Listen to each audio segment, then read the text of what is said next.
Que Dios les bendiga mucho, la paz de nuestro Señor Jesucristo esté con todos ustedes. Es un placer estar nuevamente en este lugar y estrenando la nueva página en Facebook. Cualquier predicación ahora se va a pasar a través de esta página del Ministerio Cristiano S.D. Palabra Viva. Así que te invitamos ahora a estrenar esta página y poder tener todos los mensajes y todo aquello que Dios ponga en nuestro corazón, el compartir con todos ustedes. Y por supuesto quisiéramos que también ustedes compartan lo más que puedan todos aquellos mensajes que de algún modo ayudan a la congregación, a la iglesia de Cristo. Vamos a comenzar este día con Apocalipsis capítulo 3 versículo 7 en adelante, y leo la Biblia. Dice así: escribe al ángel de la iglesia en Filadelfia, esto dice el santo, el verdadero, el que tiene la llave de David, el que abre y ninguno cierra, cierra ninguno abre. Yo conozco tus obras, he aquí he puesto delante de ti una puerta abierta, a la cual nadie puede cerrar, porque aunque tienes poca fuerza, has guardado mi palabra y no has negado mi nombre. He aquí yo entrego de la sinagoga de Satanás a los que se dicen ser judíos y no lo son, sino que mienten. He aquí yo haré que vengan y se postren a tus pies y reconozcan que yo te he amado. Por cuanto has guardado la palabra de mi paciencia, yo también te guardaré de la hora de la prueba que ha de venir sobre el mundo entero, para probar a los moradores de la tierra. He aquí yo vengo pronto, retén lo que tienes para que ninguno tome tu corona. Al que venciere, yo le haré columna en el templo de mi Dios, y nunca más saldrá de allí, y escribiré sobre él el nombre de mi Dios y el nombre de la ciudad de mi Dios, la nueva Jerusalén, la cual desciende del cielo de mi Dios, y mi nombre nuevo. El que tiene oído, oiga lo que el Espíritu dice a las iglesias. Vamos a dar gracias al Señor. Padre amado, gracias por este tiempo que nos das de compartir la palabra. Bendice, querido Dios, a todos los que entran en sintonía, Señor, de este tiempo de transmisión en vivo. Gracias te damos, en el nombre de Jesús te lo pedimos. Gracias, Dios Todopoderoso. Amén y amén. Muy bien, queridos hermanos, voy a comenzar diciendo que Filadelfia era una ciudad ubicada en los llanos del Asia Menor. Era una ciudad que estaba propensa a los terremotos, por lo cual la mayoría de la gente había decidido salir de Filadelfia y había optado en vivir fuera de la ciudad. Aunque había dentro de la ciudad algunos temerarios que no querían dejar sus casas, estaban manteniéndose aferrados a ellas, y cuando de algún modo llegaba un terremoto, ellos tenían que salir rápidamente de sus casas y salvar sus vidas. Esto hacía para ellos una ciudad muy asustada y con un temor permanente a causa de esta situación. Era un lugar muy conflictivo en cuanto a terremotos.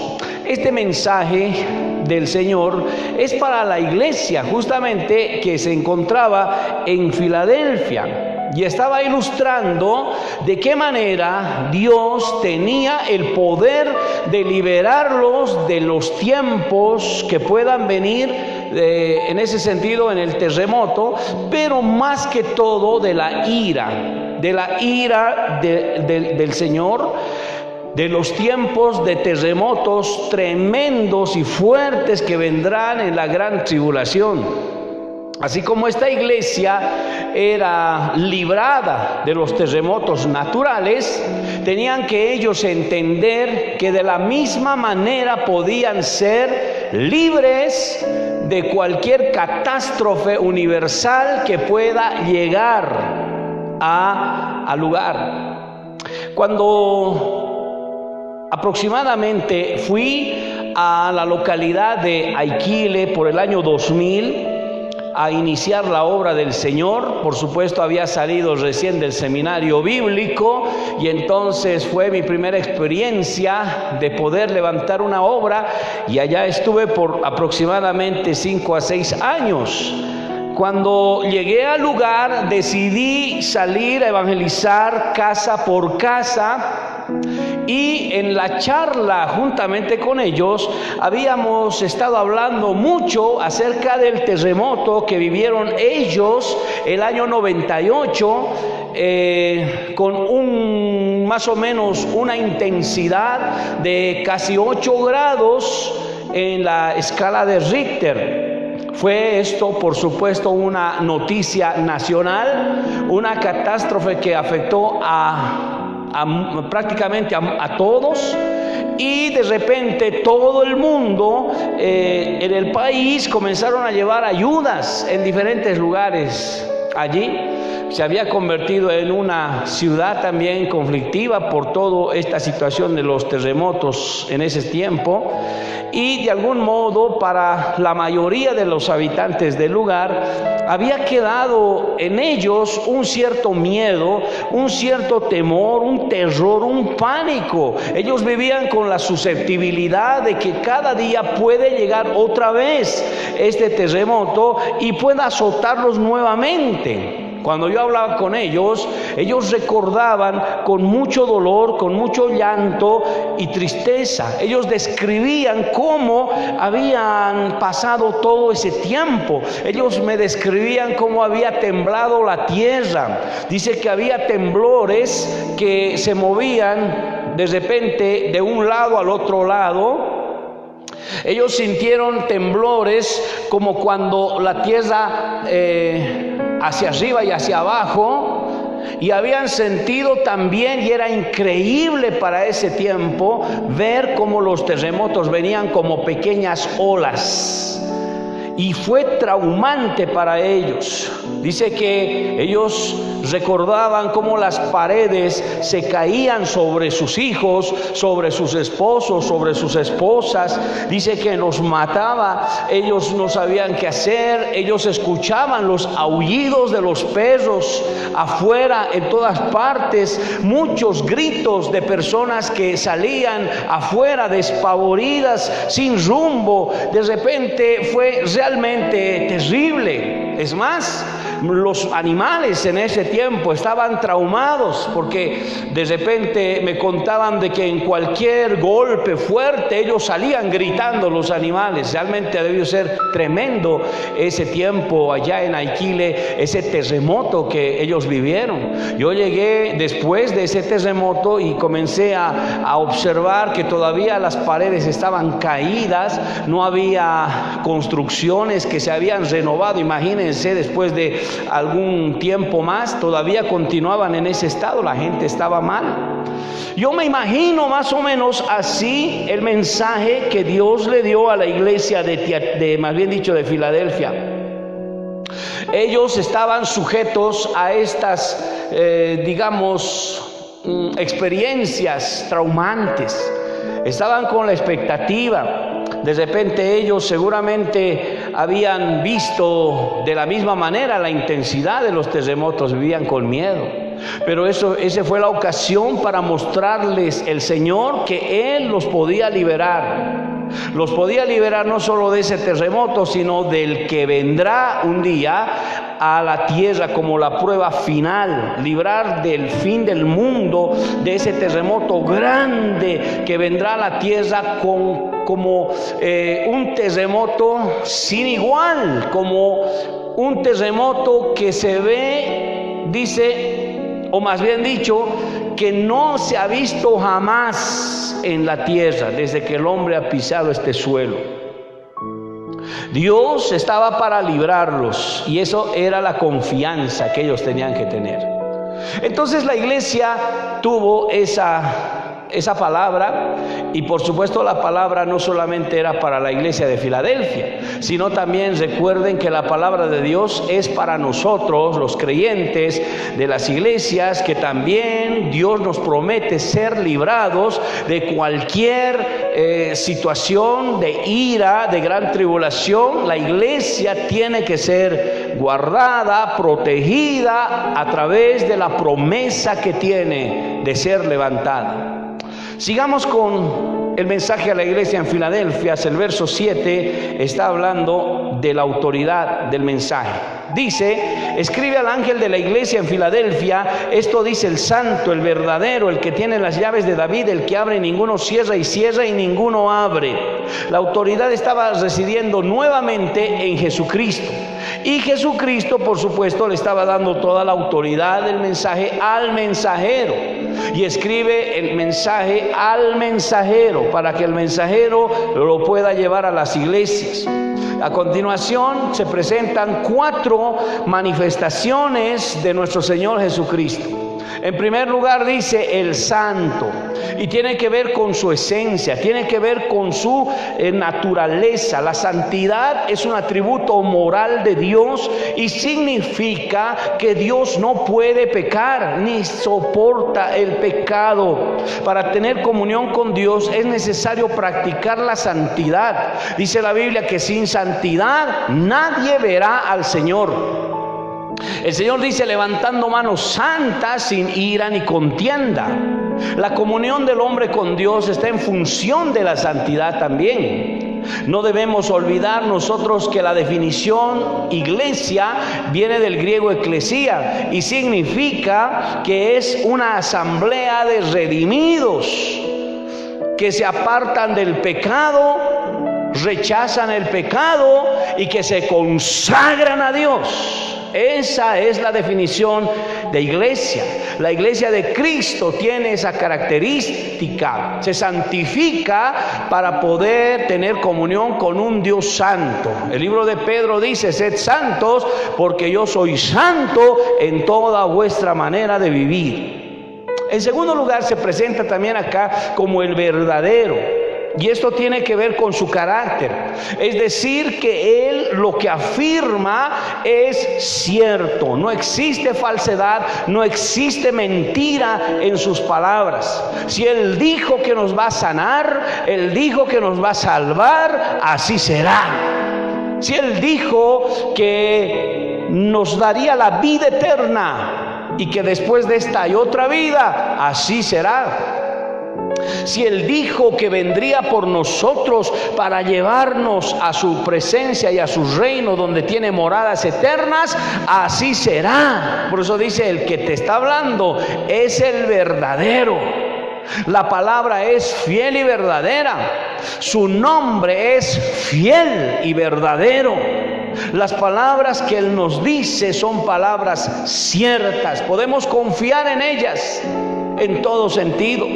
Luego Él se presenta como el que tiene las llaves de David. La llave siempre ha significado autoridad en la Biblia, y la presencia de David está hablando acerca de su linaje. Es decir, que como el Mesías elegido, el Mesías preparado por Dios, que viene del linaje de David, tendría toda la autoridad para poder cerrar puertas como abrirlas. Las puertas podrían interpretarse como oportunidades que el Señor da para que podamos nosotros entrar en ellas. Estas cosas, hermanos, no puede adjudicarse a ningún hombre. Ningún hombre tiene la autoridad de abrir o cerrar una puerta.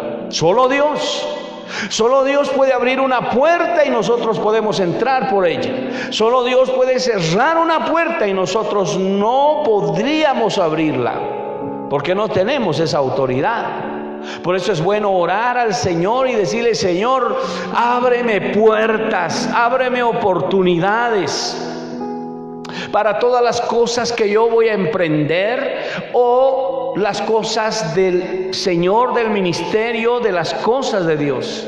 Y estoy seguro que Dios va a abrirte ampliamente sus puertas para que tú entres por ellas, si es que es la voluntad del Señor.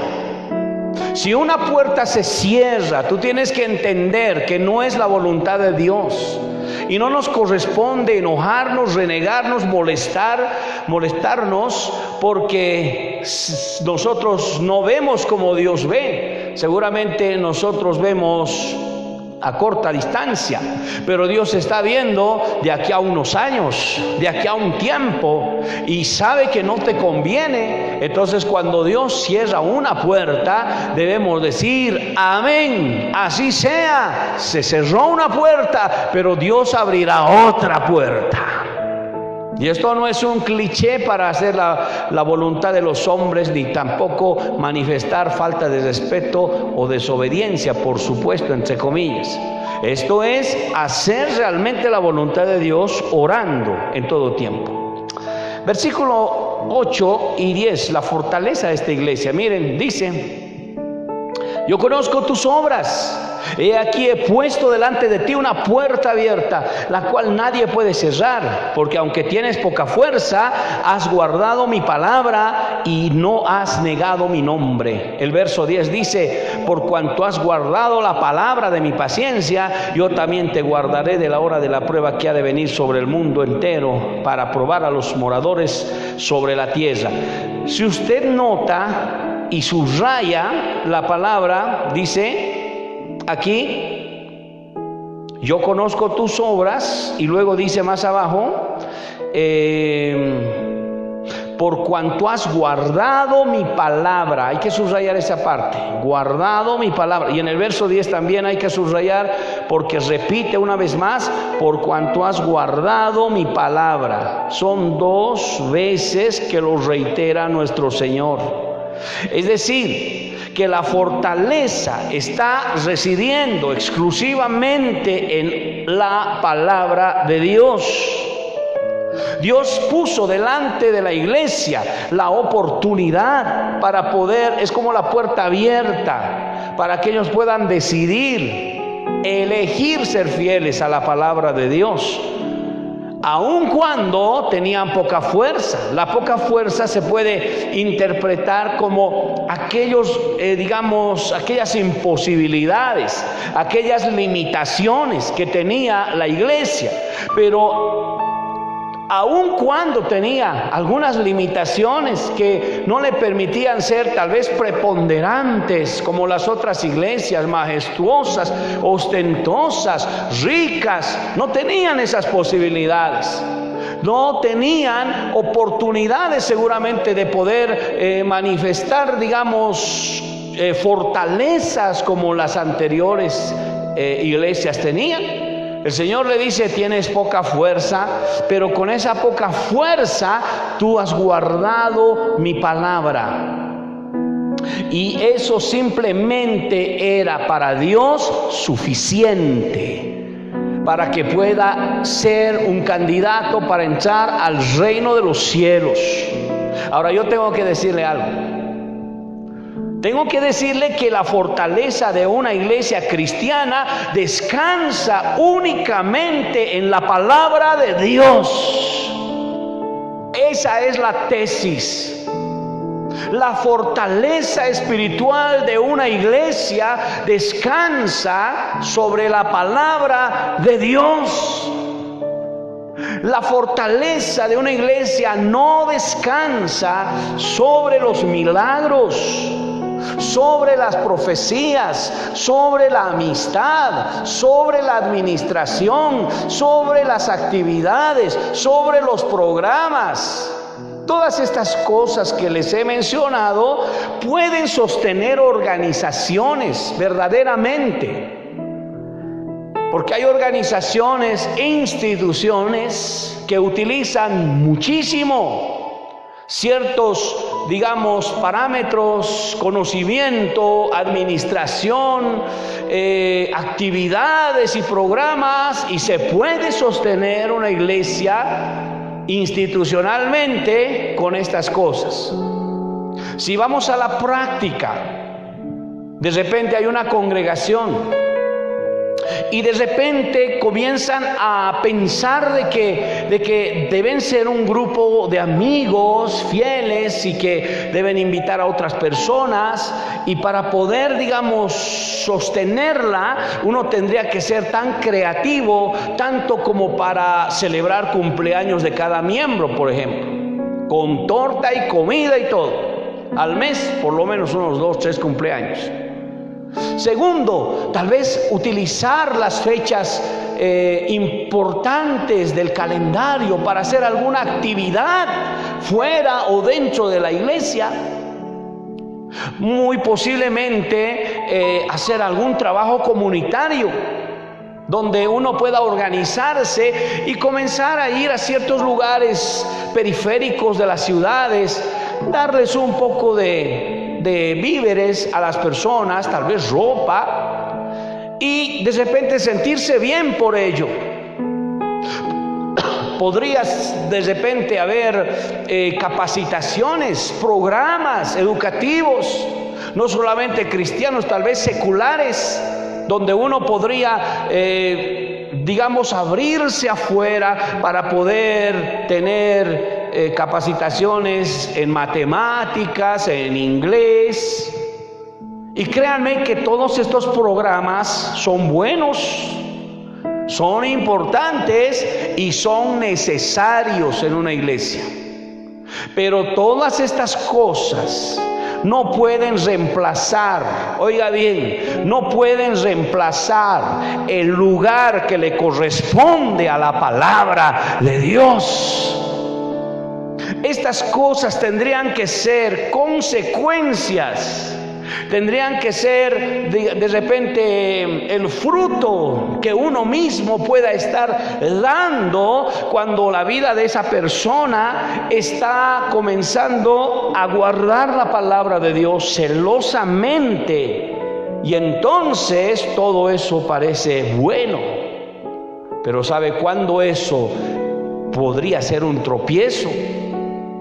Cuando se descuida la palabra de Dios y uno comienza a enfatizar programas, actividades, situaciones administrativas, comenzar a hacer estrategias, inclusive estrategias comerciales, estrategias de ventas, que muchos lo convierten en estrategias ministeriales, espirituales, ¿no? En la creatividad de las personas. Y uno podría tener hasta de repente crecimiento en la iglesia.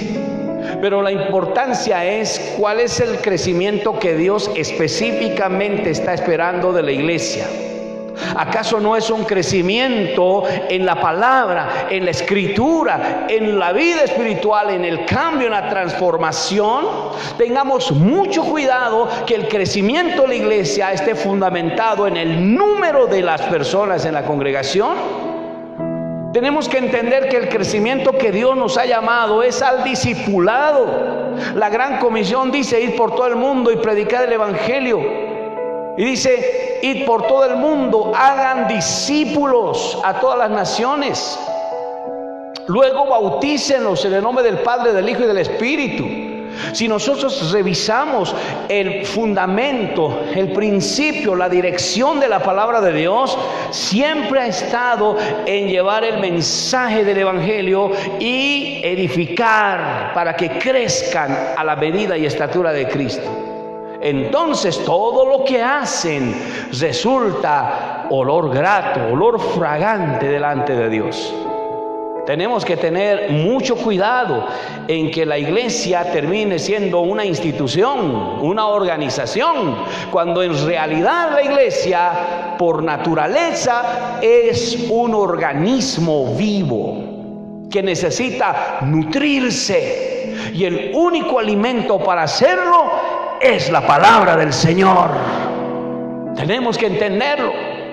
Cuando una iglesia deja de lado el estudio de la palabra de Dios, cuando una iglesia deja de lado el discipulado, se aparta de estas cosas, eso implica también la práctica de la oración, del ayuno, porque son cosas que están en la Escritura, y uno comienza a dirigirse a los programas y actividades mucho más, al final lo que va a pasar con la gente es que ellos van a esperar nuevamente las actividades, nuevamente otro tipo de estrategias, y entonces uno tiene que crear más de esas estrategias para poder sostener esas expectativas. Y entonces la gente ya no puede escuchar la palabra de Dios, o se convierte simplemente en una mera formalidad de unos cuantos minutos, porque el énfasis es otro.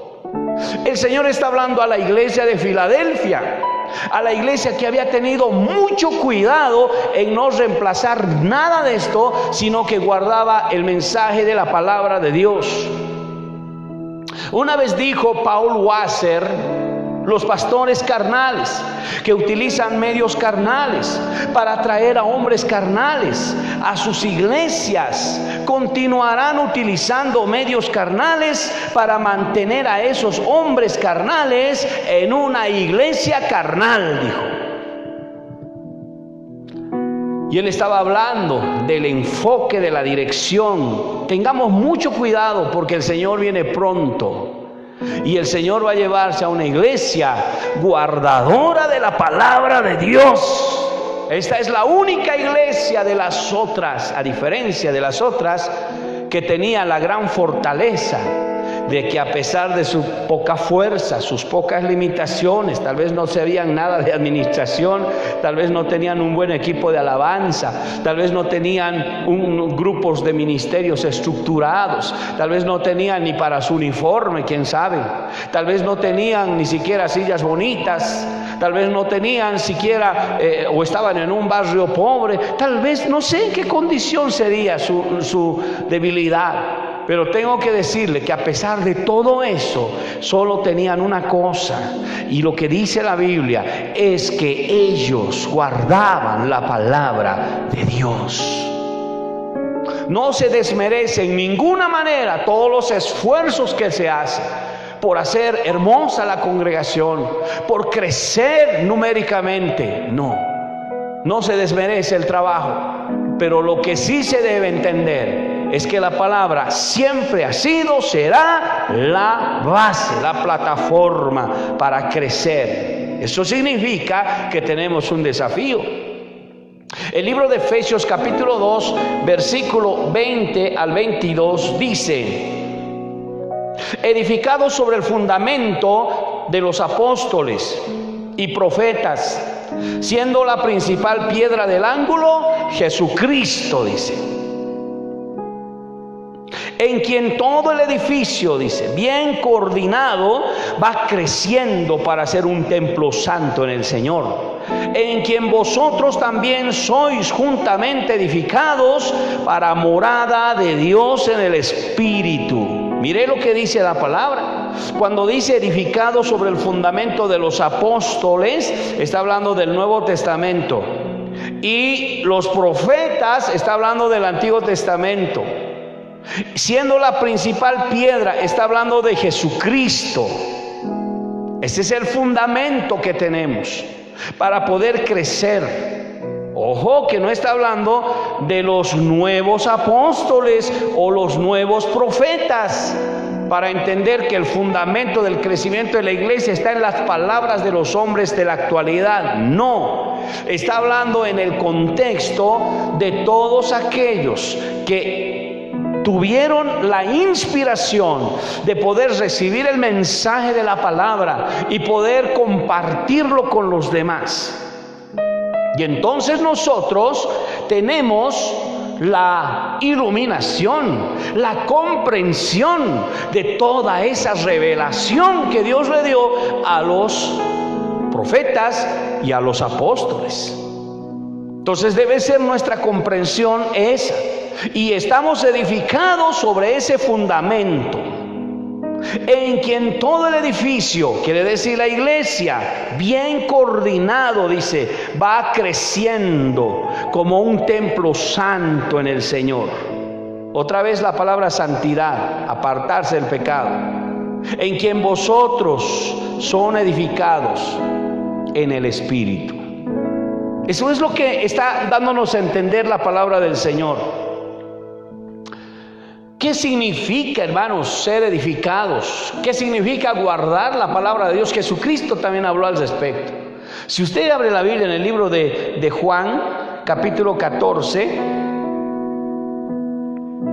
la Biblia dice en los versículos 21, el que tiene mis mandamientos y los guarda, ese es el que me ama. Y el que me ama será amado por mi Padre. Y yo le amaré y me manifestaré a él, dice. Luego dice versículo 23, respondió Jesús y les dijo, el que me ama mi palabra guardará, y mi Padre le amará, y vendremos a él y haremos morada con él. El versículo 24, el que no me ama no guarda mis palabras, y las palabras que habéis oído no es mía sino del Padre que me envió. El capítulo 15 verso 7 dice, si permanecéis en mí y mis palabras permanecen en vosotros, pedid todo lo que quieran y os será hecho. El fundamento está puesto. Jesucristo es la base. La palabra es lo que sostiene la iglesia, fundamentalmente. Y tenemos que tener cuidado de que también el fundamento sean los milagros. Los milagros también son consecuencias. El que cree recibe sanidad, recibe un milagro creativo. Eso es parte de la fe. Pero el fundamento no es la sanidad, no es el milagro. El fundamento es la palabra. Y la palabra trae carácter. En cambio, el milagro puede traerte alegría, gozo, emoción, pero eso se termina. ¿Cuánta gente fue sanada? Pero después pasa el tiempo y uno de repente ya no siente ir a la iglesia, como que se aparta. ¿Cuánta gente yo he visto en esos 20 años que he predicado el mensaje del Evangelio? He visto gente apartada diciendo: oh, yo en el año del 80, 90 era un tremendo ministro de alabanza, un tremendo hombre de Dios, una mujer de Dios. Yo predicaba la palabra, yo iba casa por casa, yo visitaba a tanta gente, yo iba al campo a predicar. ¿Cuánta gente vive de esas glorias pasadas? Y uno se pregunta: ¿y qué es ahora? No, pues ahora tuvimos un problema con el pastor, tuvimos un problema con el hermano, tuvimos un problema con mi esposa, con mis hijos, y de repente no, yo ya he dejado el camino del Señor. He visto gente que dejó el camino del Señor. He visto a personas, a pastores que han dejado el camino del Señor. He hablado con muchos y realmente lo que ha faltado eran las convicciones de la palabra de Dios.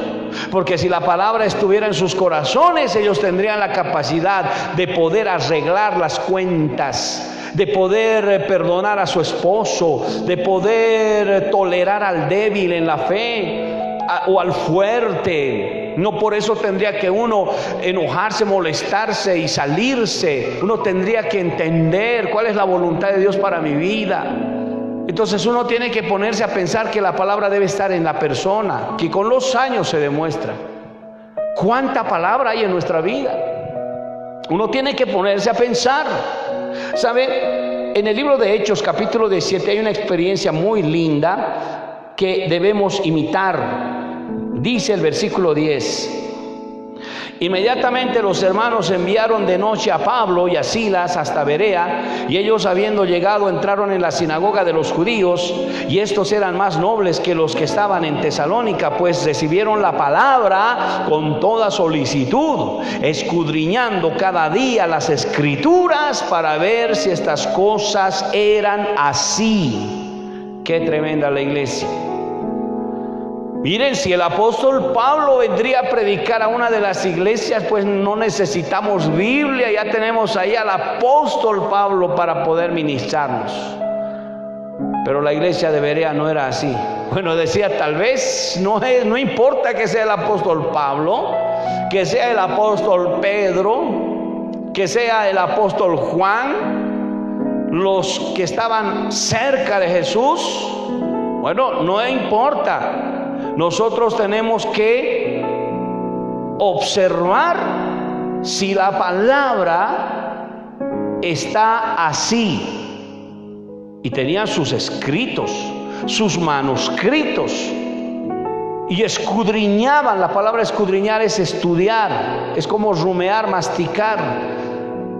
Y entonces dice, ellos estudiaban para ver si lo que está diciéndome el predicador es cierto.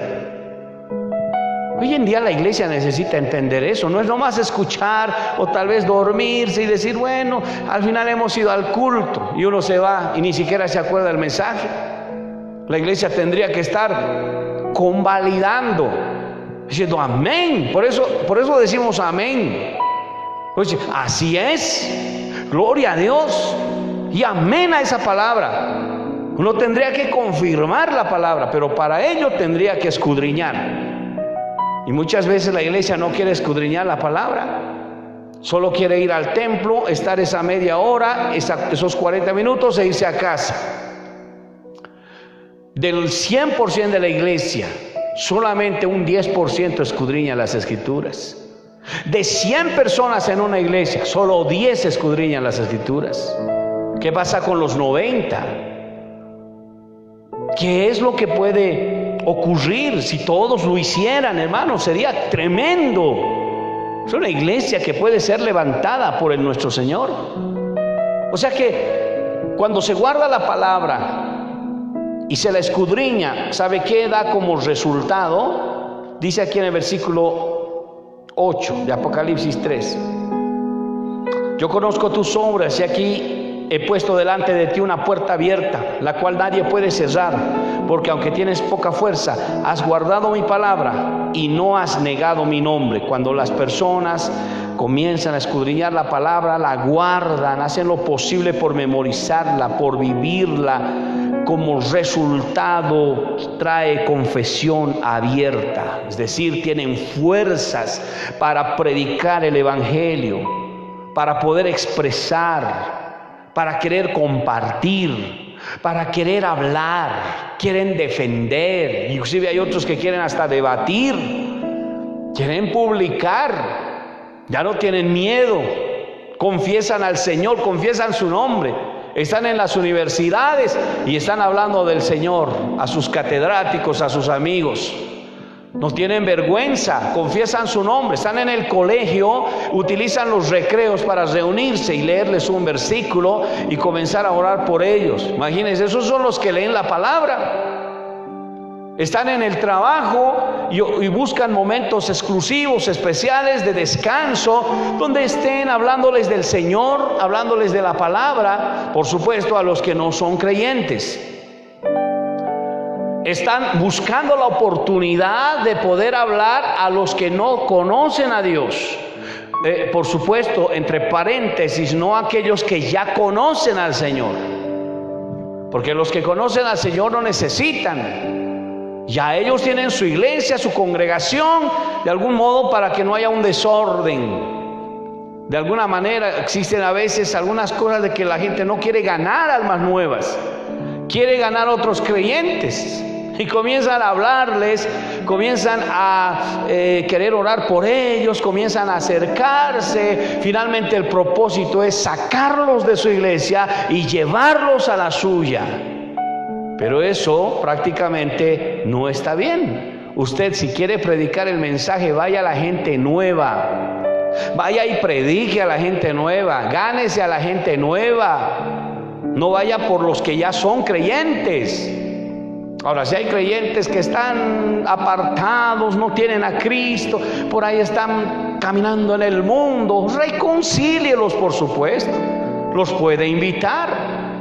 Pero si un creyente está fiel, un creyente está yendo a su congregación, está fiel en el Señor, no sería ético de ir y decirle: oye, vente a mi congregación, porque ya tiene una congregación donde está sirviendo.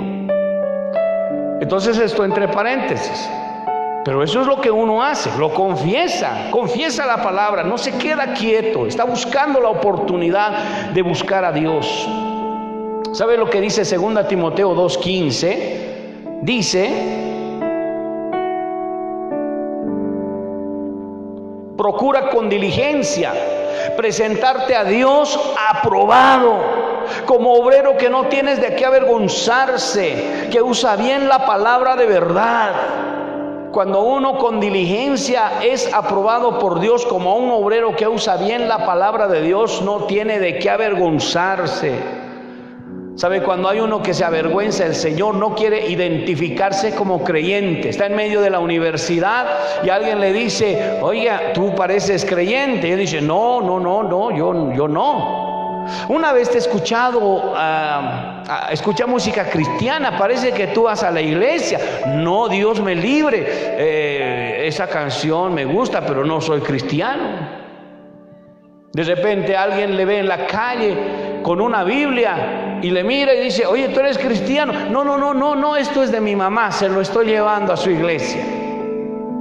Hay gente que se avergüenza en la calle, se avergüenza en la universidad, se avergüenza en el colegio, se avergüenza en el trabajo. No quiere que sepan que son creyentes. La pregunta es: ¿por qué? La respuesta es: porque falta la palabra de Dios en sus vidas.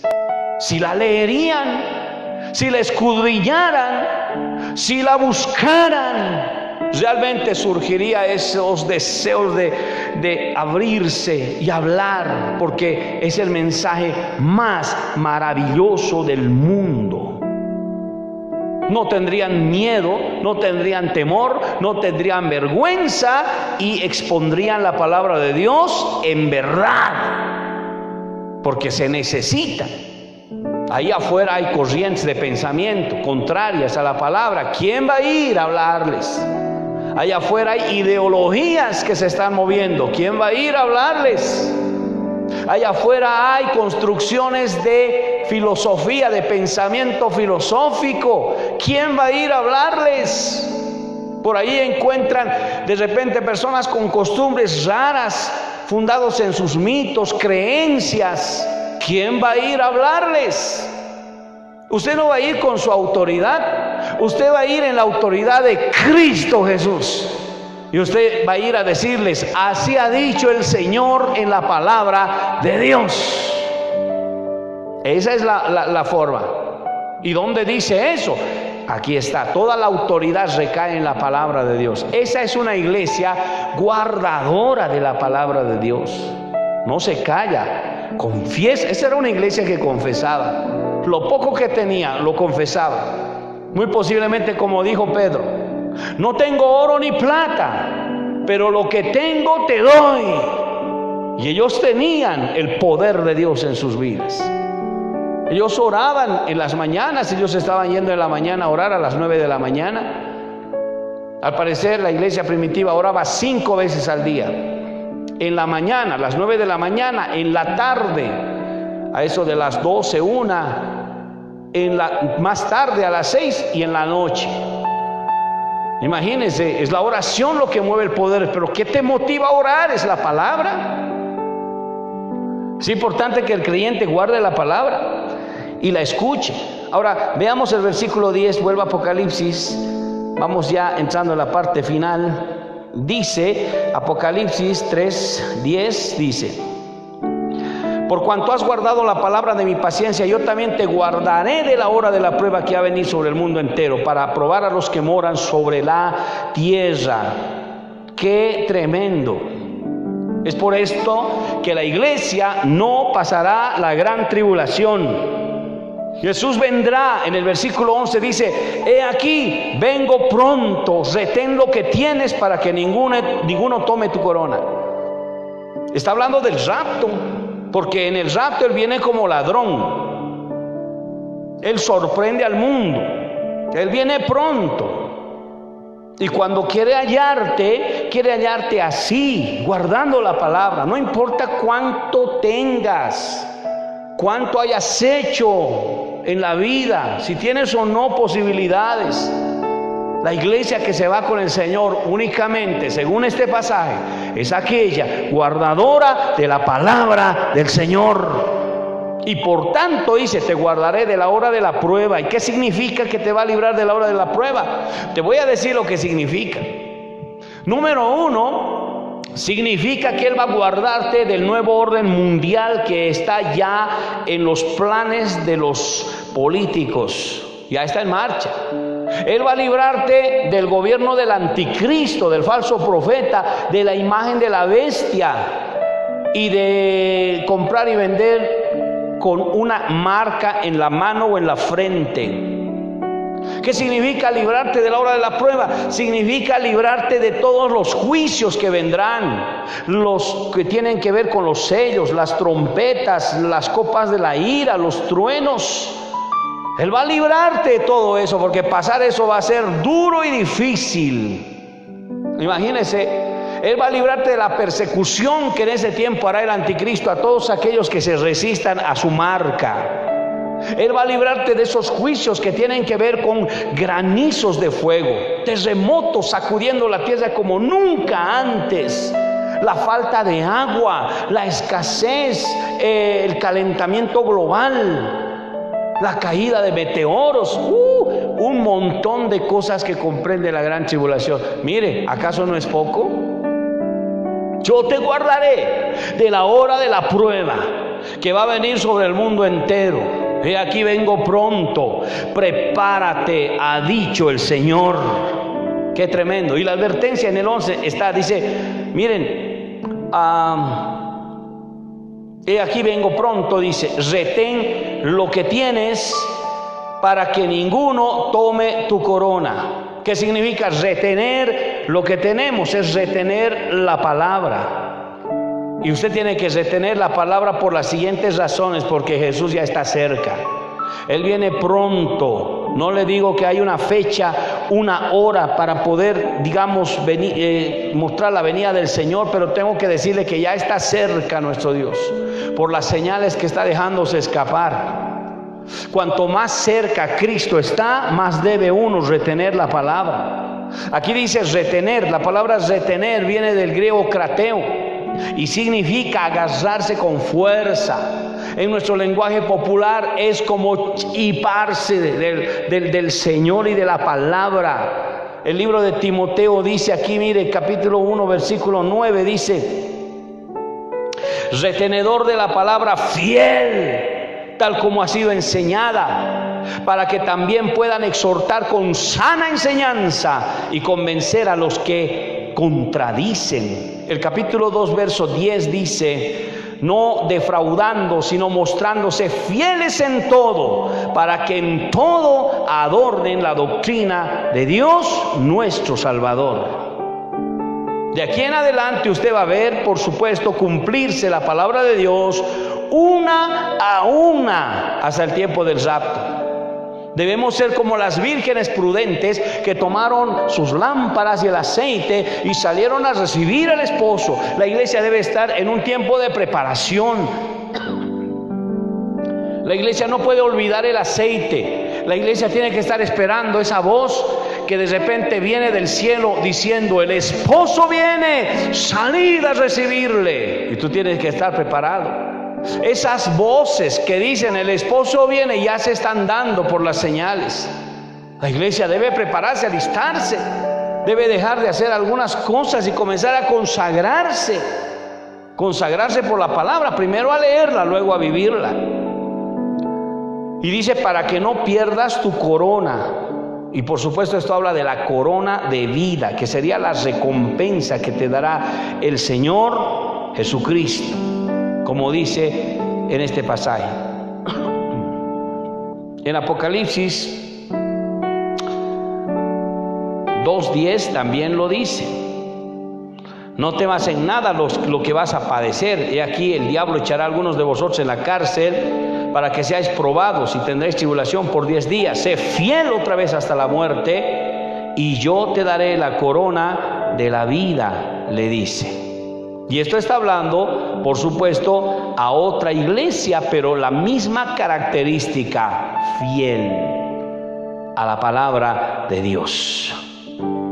La recompensa, ¿cuál es la recompensa? Finalmente, versículo, por favor, 3:12 dice: al que venciere, yo le haré una columna en el templo de mi Dios, nunca más saldrá de allí. Escribiré sobre él el nombre de mi Dios, el nombre de la ciudad de mi Dios, la nueva Jerusalén, la cual desciende del cielo de mi Dios, y mi nombre nuevo. Miren, aquí hay dos bendiciones muy importantes. Cuando dice ser columna del templo y nunca más salir de allí, significa ser parte importante de la nueva Jerusalén, la nueva ciudad que descenderá del cielo. Ser parte, así como en Gálatas 2:9 dice que Pedro, Juan y Jacobo eran columnas de la iglesia, pero representando de que eran personas importantes que estaban sosteniendo la iglesia en ese tiempo. Miren, cuando dice serás columna, está dándote la gran responsabilidad de que con tu vida puedas ser testimonio de todo lo que va a venir. Porque esa gente guardadora de la palabra es la que va a entrar al reino de Dios, va a estar en la ciudad y va a ser un testimonio de que sí, Dios ha sido fiel y de que sí se puede guardar la palabra de Dios. para que ninguno diga: oh, qué difícil ha sido guardar la palabra, oh Dios, ¿para qué nos ha creado con estas debilidades? Es que el mundo es muy exigente, muy atrayente. Hay gente que dice: no se puede ser buen cristiano, uno tiene que nomás ser más o menos, o finalmente uno tiene que nomás también estar en el mundo, o también somos carne. No, va a haber un grupo de gente fiel que va a guardar la palabra y va a ser el testimonio en el tiempo del fin. Cuando dice: voy a escribir mi nombre, el nombre de mi Dios y de la ciudad, simplemente está diciendo que van a ser sellados con la propiedad, es decir, sellados como propiedad del reino de los cielos para siempre. Y nunca más saldrán de allí, estarán para siempre.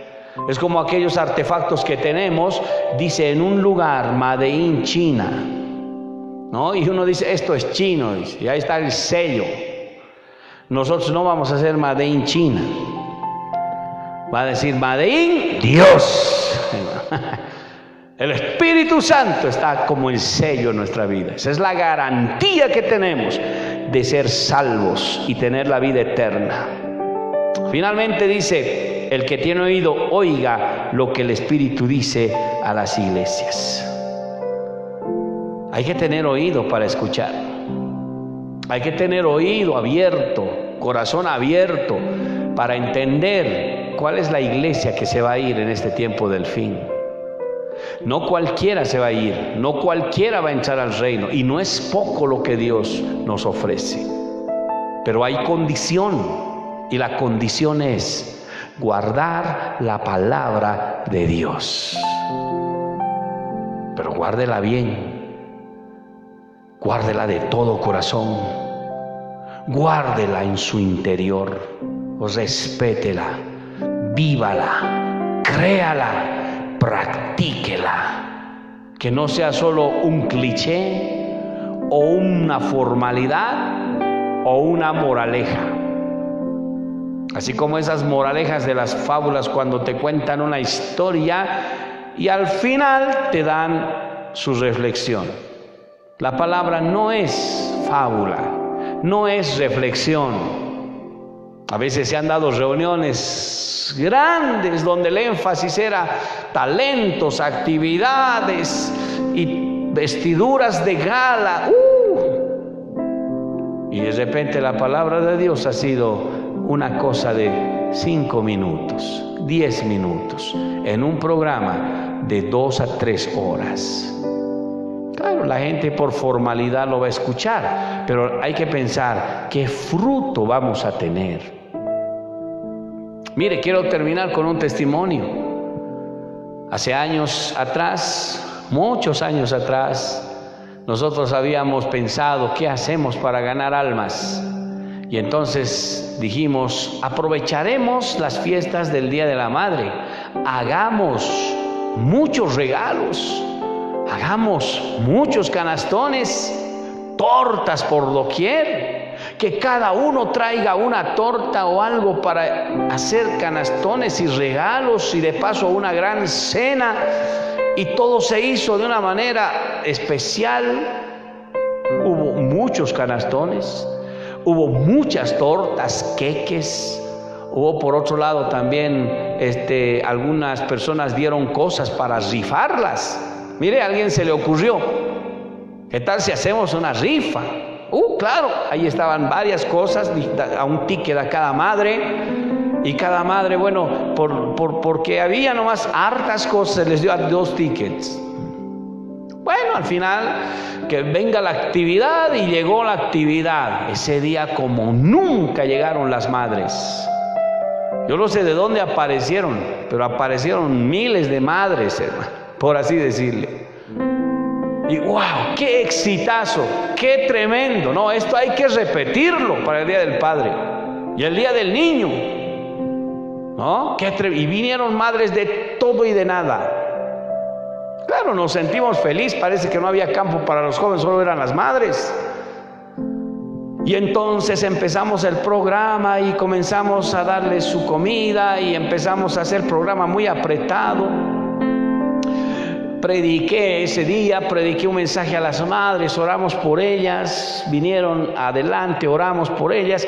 Finalmente terminó la actividad y al final nos dimos cuenta de que había algunas situaciones difíciles, porque una madre terminó llevándose 2 canastones, 2 regalos y varias cosas. Le faltaban manos para llevarse, porque de repente trajo a otras más y hay otras que se sentían, yo no me tocó nada, y las personas comenzaron a sentirse mal también por otro lado.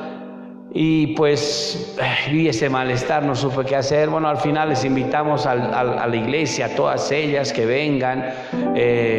No, de algunas se tomó sus nombres, de algunas no.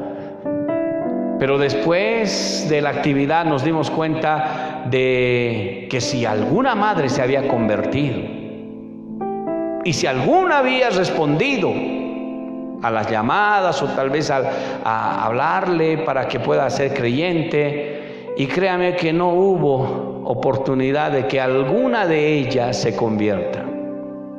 Ese día fue una lección que tuvimos y que dijimos: si hacemos esto frecuentemente y constantemente, seguro que vamos a tener gente alimentando, pero difícilmente van a poder tener la palabra, porque no la quieren, solo quieren el regalo, no quieren la palabra. Y eso nos hizo pensar de las estrategias que debemos hacer, de cuál es la dirección que tenemos que apuntar, hacia dónde tenemos que ir. ¿Estamos para eso la iglesia o estamos para poder dar la palabra de Dios a la gente? A lo largo, después de esos años, vimos de que discipular a las personas, hablarles del Señor, recibir a personas que están dispuestas a escuchar la palabra ha sido mucho más efectivo, porque si bien no vendrían en esa cantidad, fueron llegando una tras otra, otra tras otra. Y son madres cristianas que aceptaron a Jesús y que sin motivo de interés comenzaron a buscar a Dios Todopoderoso. Nos dimos cuenta de que el enfoque es bien diferente. ¿Hacia dónde estamos encaminándonos? ¿Qué queremos? ¿Cuál es el propósito? Evidentemente, estas actividades no son malas, son estrategias. Se podría en algunos lugares funcionar, en otros no. Pero en nuestro caso recibimos una palabra de que era otra la estrategia que deberíamos nosotros usar, y nos funcionó, porque fue eso lo que permitió que la gente llegue a congregarse y a buscar más de Dios. Yo siempre he creído que la palabra de Dios no falla, y aunque no trae y gusta a mucha gente, porque hasta puede ofender la palabra siempre va a ser certera para quienes quieren oír el mensaje. El que tiene oído, oiga lo que dice el Señor a las iglesias. Que Dios te bendiga mucho. Gracias por este tiempo que has estado con nosotros. Queremos orar un momento y que Dios guarde a la iglesia. Quisiera que me acompañes en esta oración y te pongas a pensar que la iglesia necesita mucha oración en diferentes lugares, en diferentes partes de nuestro país, del departamento donde estás. Es importante que podamos orar por una iglesia guardadora de la palabra de Dios, que ponga énfasis en el propósito que ha sido llamado, y que lo demás siempre sea administrado como consecuencia, como algo que posiblemente sirva para unas actividades y otras y en otro tiempo, pero sin descuidar el propósito fundamental por el cual existimos como iglesia. Existimos para enseñar, existimos para predicar, existimos para adorar, existimos para compartir, para evangelizar. La iglesia tiene propósitos específicos en la vida, y mientras vayamos cumpliéndolos vamos a ver respuesta de Dios, porque Dios también va a enviar a los que habían de ser salvos, como dice la palabra. tengamos sabiduría para que el Señor nos guíe en este tiempo del fin, y tengamos cuidado para que podamos dirigir a personas hacia la palabra de Dios. Señor, gracias por este tiempo, precioso Dios, por este día que nos enseñas, Señor amado, estos principios importantes a no descuidar. Padre amado, te damos gracias porque las cosas están en su lugar, deben estar en su lugar. Bendice a tu pueblo, bendice a tus hijos, bendice a aquellas que dispusieron sus corazones para escuchar la palabra, para reflexionar en este mensaje y poder engrandecer, poder buscar ideas, buscar la palabra, poder, Señor amado, tener esa comunión delante de ti y poder responder, Señor amado, en este tiempo del fin. Padre amado, una iglesia guardadora de la palabra, una iglesia que está esperando, Señor, su redención. Gracias por este tiempo, precioso Dios. En el nombre de Cristo Jesús te lo pedimos, Santo Dios de Israel. Gracias, Padre. Gracias, Señor. Amén y amén, Señor. Que Dios te bendiga mucho, querido hermano y amigo. La paz del Señor esté contigo y nos estamos viendo el martes en la voluntad de nuestro Dios. Dios te bendiga.